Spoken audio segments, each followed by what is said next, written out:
Good morning to all of you. Class 8th, subject Social Science, Chapter 9, The Making of the National Movement 1817-1947. Dear students, आप अपनी book का page number 112 निकालेंगे। वहाँ से आज हम पढ़ेंगे freedom is our birthright. स्वतंत्रता हमारा जन्मसिद्ध अधिकार है। By the 1890s, many Indians began to raise question about the political style of the Congress. In Bengal, Maharashtra and Punjab, leaders such as Bipin Chandrapal, Bal Gangadhar Tilak and Lala Lajpat Rai were beginning to explore more radical objectives and methods. तो 1890 के दशक बहुत सारे लोग कांग्रेस के राजनीतिक तौर तरीकों पर सवाल खड़ा करने लगे थे। बंगाल, पंजाब और महाराष्ट्र में बिपिन चंद्रपाल, बाल गंगाधर तिलक और लाला लाजपत राय जैसे नेता ज़्यादा आमूल परिवर्तनवादी उद्देश्य और पद्धतियों के अनुरूप काम करने लगे थे। They criticized the moderates for their politics of prayers and emphasized the importance of self-reliance and constructive work. उन्होंने निवेदन की राजनीति के लिए नरमपंथियों की आलोचना की और आत्मनिर्भरता तथा रचनात्मक कामों के महत्व पर जोर दिया। They argue that people must rely on their own strength, not on the good intentions of the government.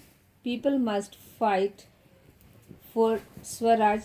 Tilak raised the slogans, "Freedom is my birthright and I shall have it." उन्होंने निवेदन की राजनीति के लिए नरम पथ्य की आलोचना की और आत्मनिर्भरता तथा रचनात्मक कामों के महत्व पर जोर दिया। उनका कहना था कि लोगों को सरकार के नेक इरादों पर नहीं बल्कि अपनी ताकत पर भरोसा करना चाहिए। लोगों को स्वराज के लिए लड़ना चाहिए। तिलक ने नारा दिया, स्वतंत्रता मेरा जन्मसिद्ध अधिकार है और मैं इसे लेकर रहूँगा। In 1905, Viceroy Curzon partitioned Bengal.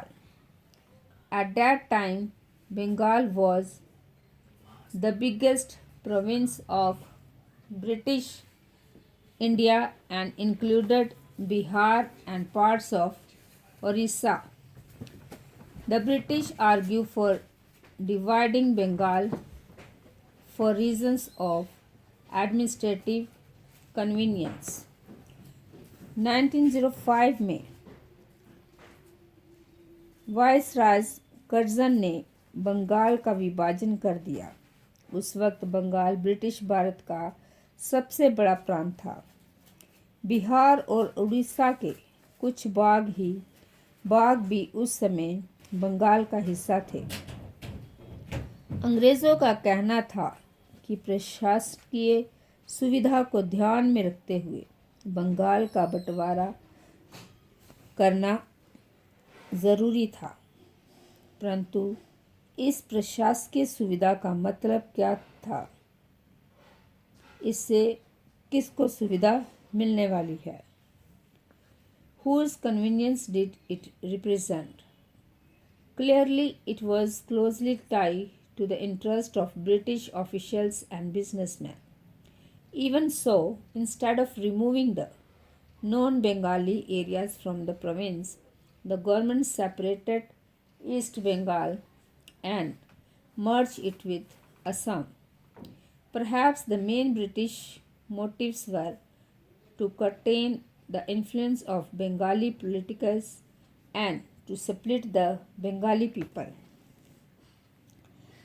तो जाहिर है कि इसका ताल्लुक अंग्रेज़ अफसरों और व्यापारियों के फ़ायदे से था, लेकिन सरकार ने गैर बंगाली इलाकों को अलग करने की बजाय उसके पूर्वी भागों को अलग करके असम में मिला दिया।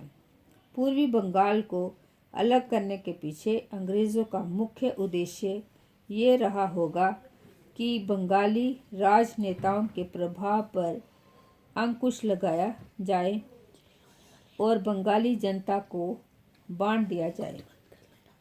The partition of Bengal infuriated people all over India. All sections of the Congress, the moderates and the radicals, as they may be called, opposed it. Large public meetings and demonstrations were organized and novel methods of mass protest developed. The struggles that unfolded came to be known as the Swadeshi movements, strongest in Bengal, but with echoes elsewhere too. In deltaic Andhra, for instance, it was known as the Vande Mataram movements. तो बंगाल के विभाजन से देश भर में गुस्से की लहर फैल गई। मध्यमार्गी और आमूल परिवर्तनवादी कांग्रेस के सभी धड़ों ने इसका विरोध किया। विशाल जनसभाओं का आयोजन किया गया और जुलूस निकाले गए। जन प्रतिरोध के नए नए रास्ते ढूंढे गए। इससे जो संघर्ष उपजा उसे स्वदेशी आंदोलन के नाम से जाना जाता है। ये आंदोलन बंगाल में सबसे ताकतवर था, परंतु अन्य इलाकों में भी इसकी भारी अनुगूंज सुनाई दी।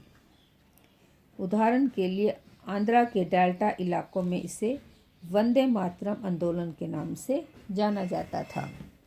तो डियर स्टूडेंट्स, अभी ब्लैक बोर्ड पर मैंने होमवर्क लिखा है। तो आपका क्वेश्चन है, what was the slogan raised by Tilak. तो आपका आंसर है, Tilak raised the slogan freedom is my birthright and I shall have it. इसको आप कॉपी पे लिखना और याद करना। Thank you and have a nice day.